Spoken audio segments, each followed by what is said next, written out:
So let's get to it. Bring your imagination, your love, and your passion. Selamat datang di Watch Mojo Indonesia. Dan hari ini kita akan membahas apakah Avengers Doomsday bisa membawa MCU ke jalur yang tepat.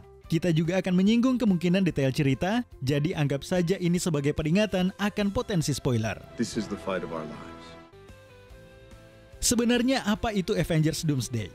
Sebelum kita menilai apakah film ini bisa menjadi penyelamat MCU, mari kita bahas dulu apa sebenarnya inti ceritanya. Through a very special story, Joe and I have come to potentially see a road forward with you all. Faktanya, kita belum tahu banyak. Film ini dijadwalkan untuk rilis di tahun 2026 dan masih dalam tahap produksi. Sementara kabar besar terkait naskah atau alur cerita masih sangat minim. Untungnya, kita bisa membuat beberapa perkiraan yang cukup masuk akal. Kita sudah tahu pasti bahwa Robert Downey Jr. akan kembali ke MCU setelah sekian lama. It could be the most important character in all of the Marvel Universe.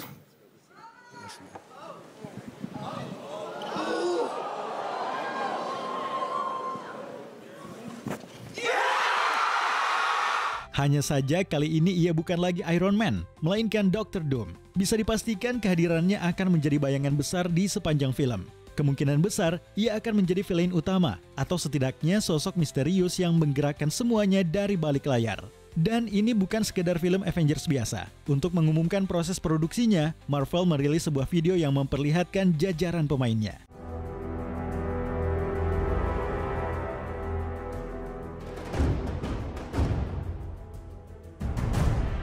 Dan bisa dibilang benar-benar bertabur bintang. Dari para aktor Avengers, Thunderbolts, Fantastic Four versi baru, hingga karakter X-Men dari semesta Fox sudah dipastikan akan hadir di Doomsday. Dari sini saja kita bisa menebak akan ada banyak kolaborasi tim superhero dan cameo nostalgia yang bikin heboh. Mengingat MCU kini sedang menuju akhir dari Multiverse Saga, rasanya wajar kalau film ini akan syarat dengan elemen multiverse. Sayangnya, andai saja Multiverse Saga yang sudah berjalan terasa lebih baik. No turning back now. Who said anything about turning back?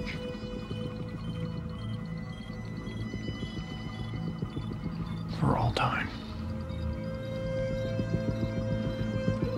Always. Kondisi MCU saat ini.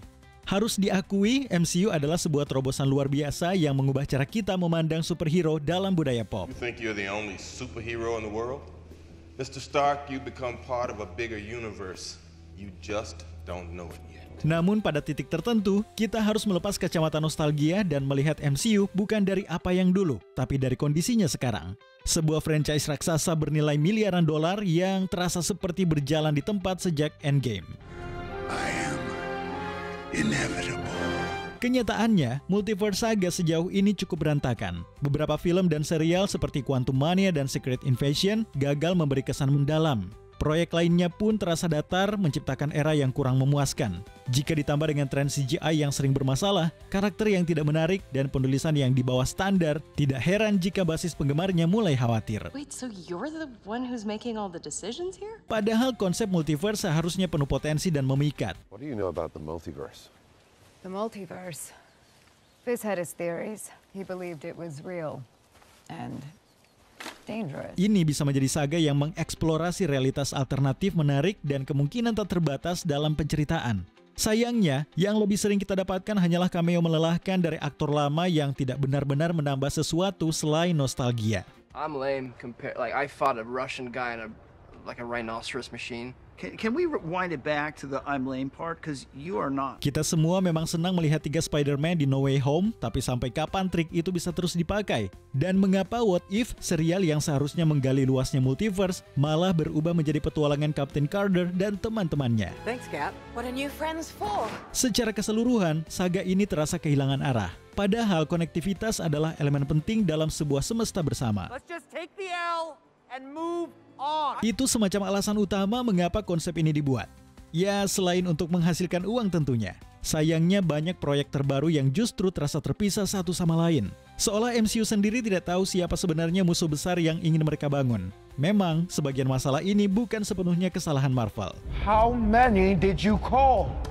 All of us. Ingat, Kang the Conqueror awalnya disiapkan sebagai villain utama. Namun ketika aktor pemerannya Jonathan Majors terjerat kontroversi, Marvel harus mengubah rencana. Jalan keluar yang mereka ambil adalah menghadirkan Robert Downey Jr. sebagai Dr. Doom. Dengan Doom yang kini diposisikan sebagai musuh besar baru, sepertinya Doomsday punya banyak hal yang bisa ditawarkan.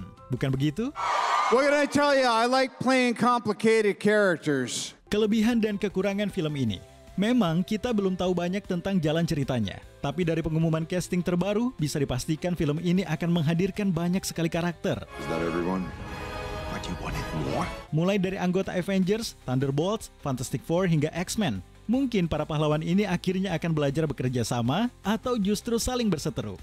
Excuse me, I'm Eric Lensher. Charles Xavier. Go yourself. Kalau benar yang kedua, film ini bisa saja mengambil inspirasi dari komik Avengers vs X-Men, di mana kedua tim itu terlibat konflik besar. Apapun arah ceritanya nanti, deretan karakter yang begitu padat saja sudah cukup untuk membuat para penggemar heboh. But it's better this way, you have to trust me. Namun bagaimana dengan sisi negatifnya? Justru jumlah karakter yang begitu banyak bisa menjadi masalah. Always a way out. You know, you may not be a threat, but you better stop pretending to be a hero. Pertemuan X-Men dari masa lalu dengan Avengers masa kini memang terdengar seru. Tetapi film ini bisa dengan sangat cepat terasa sesak. Sebuah blockbuster dengan jumlah fanservisi dan cameo melimpah mungkin menyenangkan, tetapi juga berisiko mengacaukan alur cerita. Okay, look at you all. You must be the others. Terrific. Dengan jumlah karakter sebesar ini, pasti akan ada perebutan waktu tampil. Mau bagaimanapun, beberapa tokoh akan tenggelam di tengah keramaian. Jika tidak hati-hati, Doomsday bisa saja terasa seperti menabrakkan sekumpulan action figure satu sama lain tanpa arah yang jelas. Do you really want to punch your way out of this one? Apakah Doomsday akan menguntungkan? Kalau Doomsday sukses besar di box office, itu akan menjadi sinyal jelas bahwa Marvel bangkit kembali. Tapi mampukah film ini menyaingi kesuksesan finansial para pendahulunya?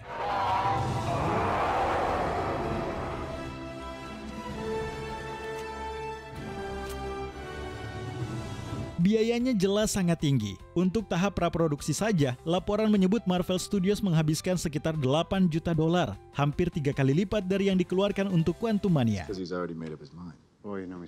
Pembuatan Infinity War dan Endgame saja memakan biaya sekitar $1 miliar. Jadi kalau Doomsday memang ditargetkan melampaui kedua raksasa itu, Marvel harus merogoh kocek dalam-dalam. Good luck. Meski begitu, tidak perlu terlalu pesimis. Endgame berhasil memecahkan rekor box office dan menjadi fenomena budaya. Walaupun kita belum tahu apakah Doomsday bisa mengulang pencapaian itu, hampir bisa dipastikan film ini akan meraih keuntungan besar. Bagaimanapun, ini masih film Avengers. Nama besar itu punya daya tarik yang kuat di mata penonton umum. Namun kesuksesan komersial jelas bukan satu-satunya faktor penting. Mampukah Marvel menjaga konsistensi setelah Doomsday? Bayangkan kalau Avengers Doomsday benar-benar sukses. Misalnya, film ini jadi fenomena box office dan dipuji sebagai karya sinema luar biasa oleh fans maupun kritikus. If it's all the same to you, I'll have that drink now. Itu memang skenario yang ideal, tetapi Marvel masih punya PR besar. Mereka harus menindaklanjuti dengan Secret Wars. Sangat mudah untuk menyimpulkan bahwa MCU sudah kembali kalau Doomsday meledak di pasaran. Tapi pengalaman sebelumnya menunjukkan bahaya terlalu cepat percaya diri. Deadpool dan Wolverine sempat menjadi film box office besar dengan pendapatan lebih dari $1 miliar dan memecahkan rekor sebagai film R-rated terlari sepanjang masa. I am the Messiah. I am Marvel Jesus. Ditambah lagi, serial Agatha yang tayang setelahnya juga dinilai cukup solid. Namun begitu Captain America Brave New World rilis, hasilnya mengecewakan. Tidak sampai buruk total, tetapi jelas tidak memenuhi ekspektasi fans. Who's saying that? People. What people? Everybody. Everybody is saying that. Kekecewaan itu kembali menyalakan keraguan. Artinya, meskipun kita mendapat satu film Avengers yang bagus, Marvel harus memastikan proyek-proyek berikutnya tetap punya kualitas yang konsisten.